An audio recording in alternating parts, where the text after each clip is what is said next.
Good morning students. किरण प्रकाशिकी चल रहा है और इस किरण प्रकाशिकी टॉपिक में प्रकाश का वर्ण विक्षेपण हमने शुरू कर दिया। चैनल को सब्सक्राइब जरूर करें, बेल आइकन की घंटी दबाएं, लाइक करें, शेयर करें, पढ़ें और पढ़ाएं, फिजिक्स को आगे बढ़ाएं। प्रकाश के परावर्तन में केवल और केवल दर्पण की बात होती थी, एक माध्यम की बात होती थी। जब कोई प्रकाश की किरण आए, एक माध्यम से टकराए और दोबारा उसी माध्यम में वापस लौट जाए, इसी प्रकाश का परावर्तन कहते थे। जब कोई प्रकाश की किरण किसी एक माध्यम से दूसरे माध्यम में जाती थी, जैसे कि लेंस, तो अपने मार्ग से विचलित हो जाती थी। इस प्रकार प्रकाश की किरण का अपने मार्ग से विचलित हो जाना प्रकाश का अपवर्तन कहलाता है। उसमें लेंस की जरूरत पड़ती थी। ये जो नया चैप्टर है मेरे बच्चों, मेरे मोबाइल के बच्चों, ये प्रकाश का वर्ण विक्षेपण है, जिसको डिस्पर्सन ऑफ लाइट कहते हैं। जब कोई प्रकाश की किरण किसी प्रिज्म पर आपतित होती है तो वह अपनी 7 रंगों में विभक्त हो जाती है। प्रकाश की किरण का 7 रंगों में विभक्त हो जाना ही प्रकाश का वर्ण विक्षेपण कहलाता है। और वो 7 रंग होते हैं विविध, violet, indigo, blue, green, yellow, orange, red, और इन्हें हिंदी में कहते हैं बेजानी हापी नाला।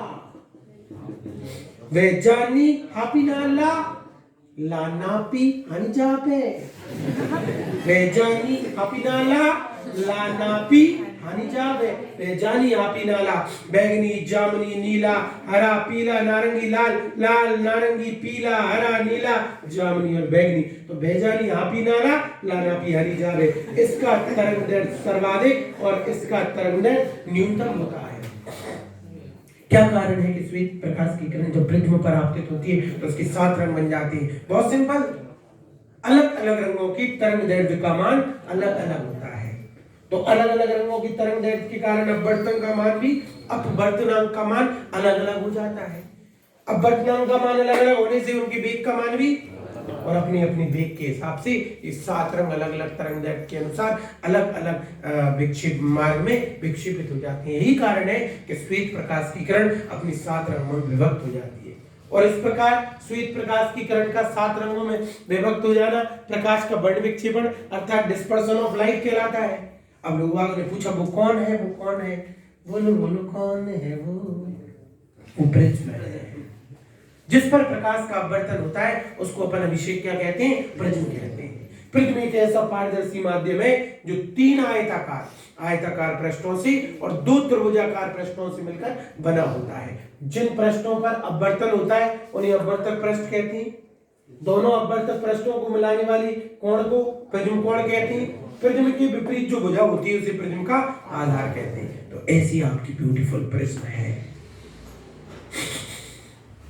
ये प्रिज्म है। अब प्रिज्म में अपवर्तन होता है, आप समझा सकते हैं, क्योंकि वायु से जब ग्लास में प्रकाश की किरण जाती है तो अपवर्तन तो हो रहा है, सिंपल सी बात है। तो ये प्रिज्म है जिसमें अपवर्तन हम समझ सकते हैं।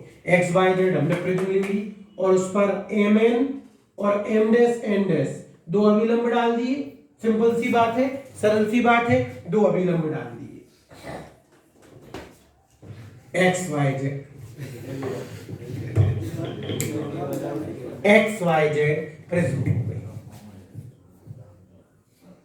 This is the prism. Now mn and m dash n dash are 2 normals, अभिलंब meeting at a point 2. This is angle of prism.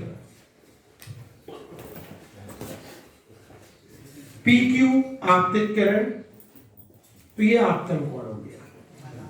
QR अपवर्तन किरण, अपवर्तित किरण, तो ये R1 R2 अपवर्तन कोण हो गया। और RS निर्गत किरण हो गई, तो ये निर्गत कोण हो गया।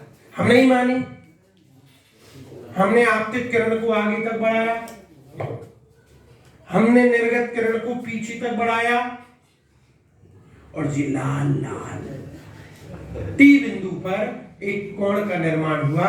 इस कोण को हम कौन सा कोण कहते हैं? विचलन कोण। आपतित किरण और निर्गत किरण के मध्य बनने वाले कोण को हम विचलन कोण कहते हैं। सिंपल सी बात है। अब क्या हुआ, वैज्ञानिक ने कई प्रयोग किए और फाइनली उन प्रयोगों में उसने क्या देखा कि जो विचलन कोण था ये आपतन कोण पर निर्भर कर रहा था। इस आई के मान में चेंज करेंगे तो विचलन कोण के मान में भी चेंज होगा।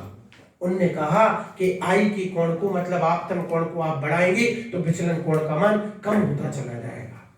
एक ऐसी स्थिति आएगी, आप तो ऐसा सी बना दिया करो, इससे सब प्रयोग हो जाएगा। एक्स अक्ष में आपतन कोण ले लो और वाई अक्ष में विचलन कोण ले लो और 4-6 बिंदु 1, 2 और सी, ए, बी और सी, आप देखोगे प्रत्येक बिंदु पर आई का मान बढ़ रहा है लेकिन डेल्टा का मान कम हो रहा है। एक बिंदु पर आई के विशेष मान पर विचलन कोण का मान सबसे कम हो गया। ऐसी स्थिति में उस विशेष बिंदु पर जब विचलन कोण का मान न्यूनतम हो गया, उस न्यूनतम मान को अल्पतम विचलन कोण कहते हैं, जिसे डेल्टा एम से दर्शाते हैं। सिंपल सी बात है, यस और नो। आई का मान बढ़ाने पर विचलन कोण का मान कम हो जाता है। अंकल जी एक ऐसी स्थिति आती है दादाजी जब विचलन कोण का मान न्यूनतम हो जाता है। जब विचलन कोण का मान न्यूनतम होगा उस न्यूनतम कोण को कहते हैं अल्पतम विचलन कोण। और इस स्थिति में ये I1 का I के इक्वल होता है I2 के, आगे बताऊंगा। और R1 किसके इक्वल होता है R2 के। अब हम जब स्नेल्स का नियम पढ़ते हैं तो म्यू इक्वल टू होता है sine I upon sine R. लेकिन प्रिज्म का जो अपवर्तनांक होता है, बहुत इंपॉर्टेंट प्रश्न है, प्रिज्म के अपवर्तनांक के लिए व्यंजक स्थापित करो। साइन आई की जगह जे आता है, A plus del M by two, और साइन आर की जगह ए बाई टू। यही प्रिज्म का अपवर्तन सूत्र या अपवर्तनांक सूत्र है। प्रिज्म का अपवर्तनांक sine A plus del M by two upon sine A by two. Very important, कई बार एग्जाम में आया है, तो अगली डेरिवेशन हम प्रूव कर रहे हैं। प्रिज्म के अपवर्तनांक के लिए व्यंजक स्थापित करो। सुंदर पड़ाव पर हैं और हम प्रिज्म के अपवर्तनांक के लिए व्यंजक स्थापित कर रहे हैं। ये प्रिज्म है और क्वेश्चन है प्रिज्म के अपवर्तनांक के लिए व्यंजक स्थापित करो, जिसका सूत्र होता है mu equal to sine A plus delta M by two upon sine A by two. ये प्रिज्म का क्या है, अपवर्तनांक। इसके लिए व्यंजक स्थापित करना है। एक्स वाई जेड हमारी प्रिज्म हो गई।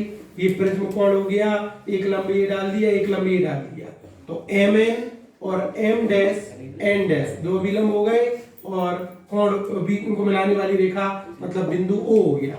अब हमने क्या किया, आपतन कोण, सिंपल सी बात है, बड़ी सरल सी बात है। अब हमने आपतित किरण को नीला चाहिए, अब हमने आपतित किरण को आगे तक बढ़ाया।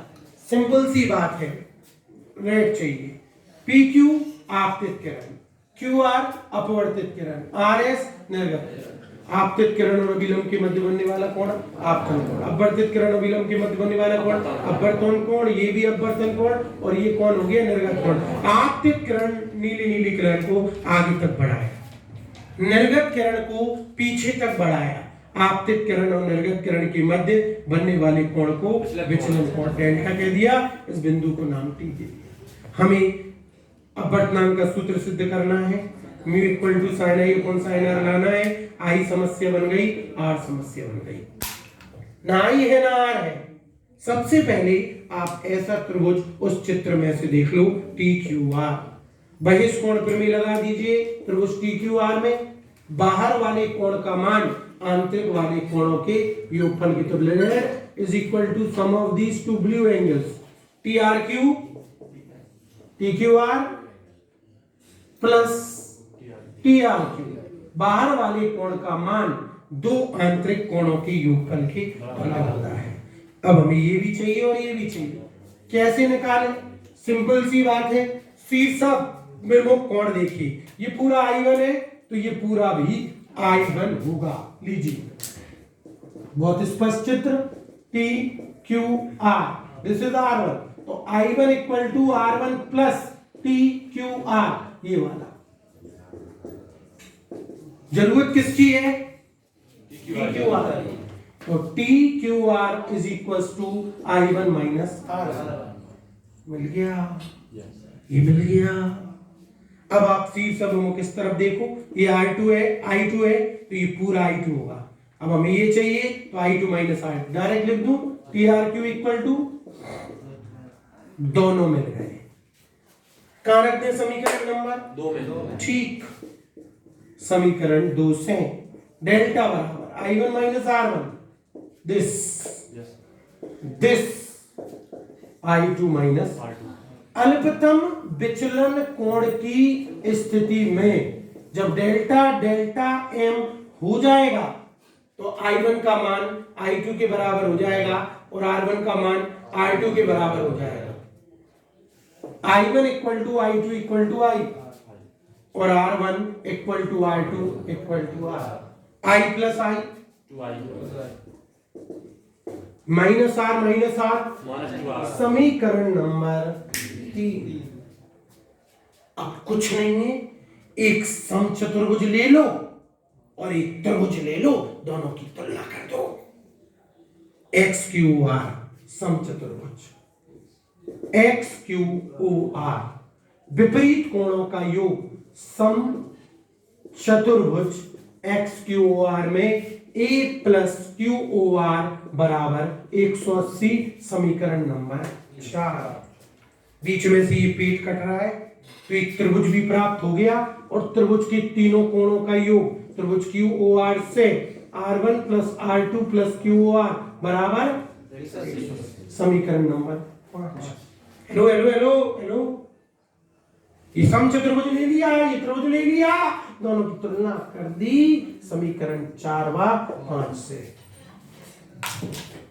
तुलना करो,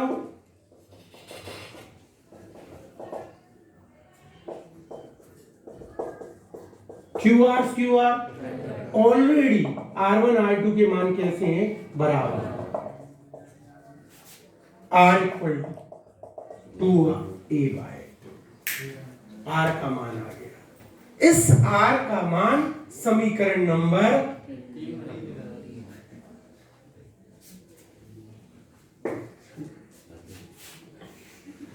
R का मान समीकरण 3 में रखने पर तो डेल m बराबर 2i माइनस 2, R का मान A/2, 2 से 2 माइनस ए इस तरफ पहुंच गया तो क्या हो गया प्लस ए बराबर 2i, I equal to del m plus A/2। वाह, ये कौन आ गया?